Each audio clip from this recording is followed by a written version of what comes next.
Mwongeye kwirirwa bavandimwe mukomeje gutega amatwi Kalungu TV. Kambabwire ni ese isabato uyu munsi yababereye nziza? Ese isabato yababereye iy'umunezero, ubuntu, amahoro, urukundo biva ku mwami wacu Yesu nibigwire muri mwe.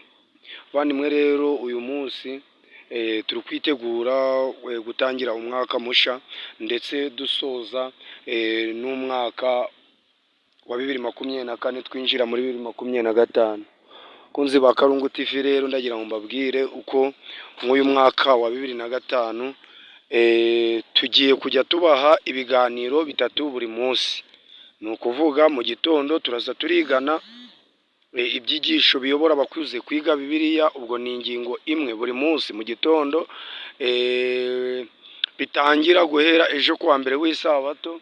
Noneho saa saba z'amanywa turaza turiga ibigendanye n'ubuvuzi, ndetse twigisha abantu ibyo bakoresha bitewe n'indwara zitandukanye abantu barwaye, kuko umurimo wacu wa Kalungu TV twe nk'ababwirizabutumwa ndetse n'abavuzi twizera tudashidikanya ko buri ndwara zose Imana yagiye irema ibimera bitangaje kugira ngo indwara zijye zikira.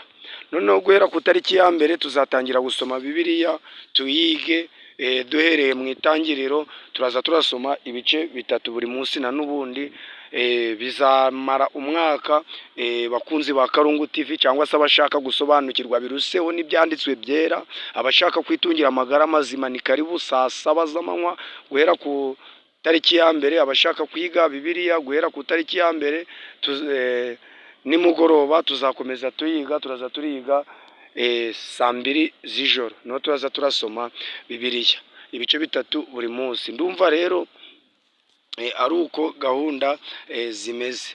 Ni ukuvuga rero ngo ryari itangazo kugira ngo mubimenye. Noneho bakunzi ba Kalungu TV musharinge abandi. Ushobora kuba ufite umuntu ukunze kugira ibibazo by'urwayi mu muryango, ugomba kuzajya umusharinga ibyo bimera bigendanye n'ubuvuzi kugira ngo nawe abikurikirana bisobanukirwe, abe yagira amagara mazima.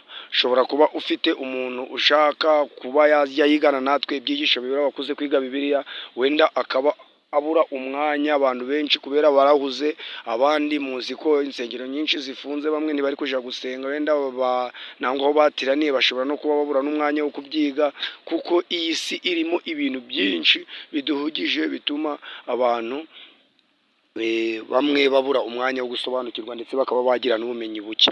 Niyo mpamvu rero tugomba kujya dufatanya mu kwiga ibyanditswe byera. Nk'uko mbibabwiye, tugiye kuza twigana ingingo imwe yo mu byigisho biyobora abakuze kwiga Bibiliya.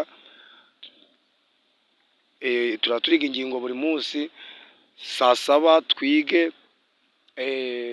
dufatanye mu gikorwa cy'ubuvuzi no kureba uburyo ibimera imbaraga irimo ikiza y'Imana n'uburyo twabivanga kugira ngo twikirire indwara. Ufite ikibazo rero wajya uhamagara nyine ukabaza, ufite ikibazo cy'uburwayi, kugira ngo nawe aho uri tube twagufasha kugira ngo ugire amagara mazima. Noneho nimugoroba twige Bibiliya. Ndatinze rero ndagira ngo mbabwire ko mu kanya tugiye kwiga